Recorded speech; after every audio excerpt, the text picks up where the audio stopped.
அனைவருக்கும் எனது அன்பான வணக்கம். திருவள்ளுவர் இயற்றிய திருக்குறளில் பொருட்பால் அதிகாரம் 42 கேள்வி 415வது குறள். இழுக்கல் உடையுழி ஊற்றுக்கோல் அற்றே ஒழுக்கம் உடையார் வாய்சொல். நல்லொழுக்கம் உடையவர்களின் வாய் சொற்கள் ஒழுக்குதலை உடைய நிலத்தில் ஊன்றுகோல் போல் வாழ்க்கையில் துன்பம் ஏற்படும் பொழுது நமக்கு உதவி செய்யும். இழுக்கல் உடை உழி என்றால் வழுக்குதலை உடைய சேற்று நிலம் என்பது பொருள்.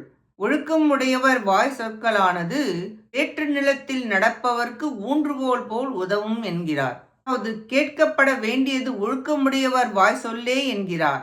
ஒழுக்கம் இல்லையேல் கல்வி உடையவராயினும் அறிவில்லாதார் என்ற குறளும் உண்டு.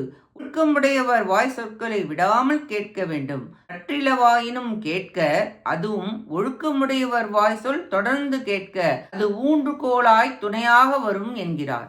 இக்குறளாலும் கேட்டார்க்கு வரும் நன்மை கூறப்பட்டது. நன்றி, வணக்கம்.